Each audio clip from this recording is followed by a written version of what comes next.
Hello everybody, today we're going to be taking a look at this very cool Philips SL18 R40 2700K Earthlight CFL floodlight bulb.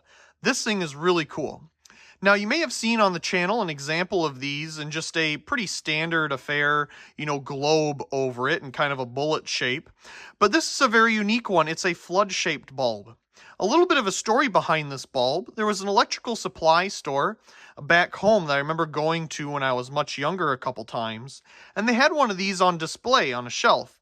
Kind of about so on a display rack. It was screwed into a socket, but they never had one for sale. It was just kind of on display. And I never thought I'd really find one, but I just thought it was so neat. I mean, look at the size of these tubes in this huge enclosure.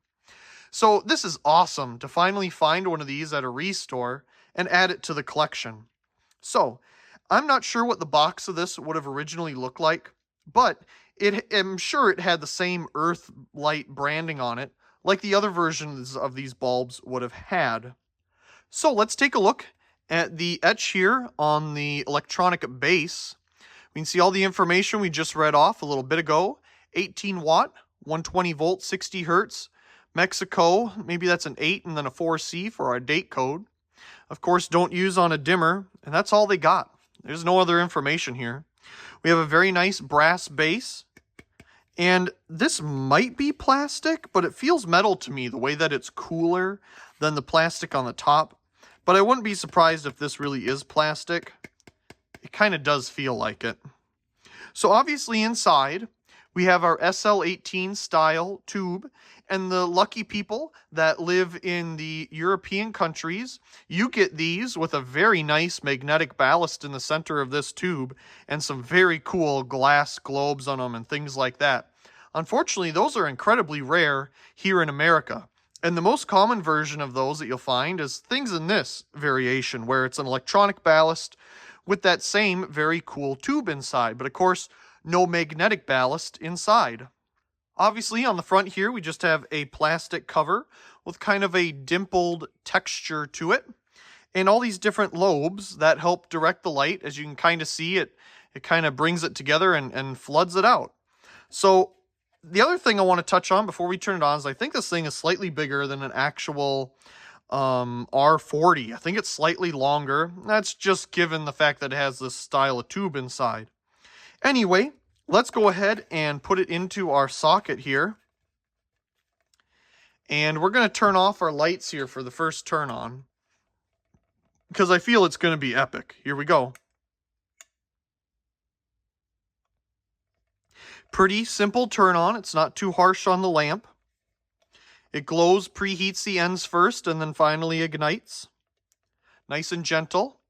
So there is the tube inside, and you can kind of see how these different lobes accumulate the light and then bring it out this way. So it's a very nice flood.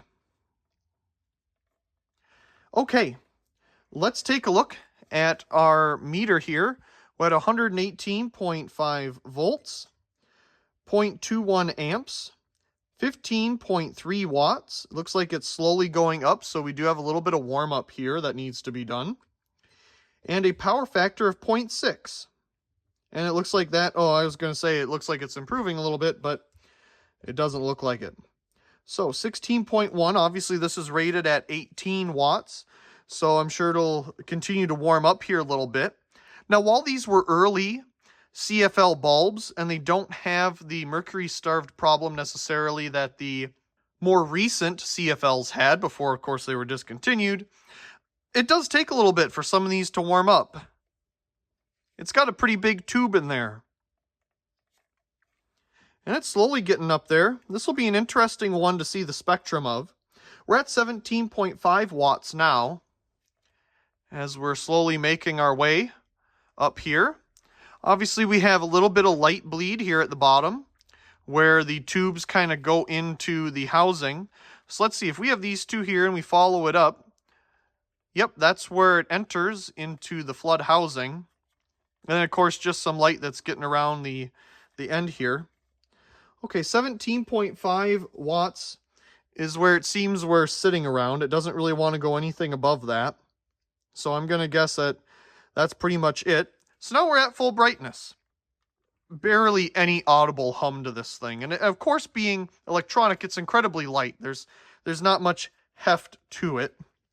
So let's go ahead and bring our meter over here, and I'm going to point it straight down at our 2-foot mark. And let's go ahead and get a reading here. And we'll save that. That gave us 425 lux at our 2-foot mark. And we'll bring it down and put it right next to it so we get as much as we can. Let's get another reading here. The spectrum of the bulb at 2 feet away. The spectrum of the bulb up close. The CRI of the bulb at 2 feet. And the CRI of the bulb up close. There's our spectrums and all that fun stuff. Let's go ahead, out of curiosity, and put this bulb on our Variac and see what happens. So I'm just going to turn on our light here for a second. And we're going to unplug this and plug it into our Variac. And of course, when you turn it on, that would probably help, you think? There we go. Let's turn off our main light again. And we're at 120 volts right now on our Variac. Let's see what we get when we start lowering the voltage. 110, 100, 90. It's holding up pretty good. 80, 70. Oh, it's starting to dim a little bit. 60, it's still hanging on. 50, wow. 40 volts. We're still hanging in there. Oh, 30, we're really starting to dim down now. I'm really surprised that, I'm really surprised that it's not flickering really bad. It's actually dimmed quite nicely. So we're at 30 volts right now. Oh, and then it just goes right out. It couldn't deal with it. So it's trying to preheat the bottom there, but we probably don't have enough voltage yet. And there we go. We get an arc back at 70 volts. Very cool. It actually plays really well with the Variac here. We'd probably have a different situation with a actual dimmer, but this plays very nicely with it. I'm surprised. Look at that awesome tube inside. Love these really early CFLs. You can see it starts, comes up, curves, goes back down, curves, comes back up, and then curves and ends right there. So you got your 2 electrodes down there. Absolutely awesome. Nice even distribution as well. There's not really any hot spots to the light. No complaints with that. An absolutely wonderful find. As always, I do hope you enjoyed today's video. And if you did, be sure to give it a like down below and leave a comment. I do enjoy reading all of your comments. If you haven't already, be sure to subscribe to the channel for more great videos like this one. Also check out my secondary channel Merkove and subscribe over there for more behind the scenes and alternative content. Of course, check out the other videos here on this screen, and as always, thank you very much for watching.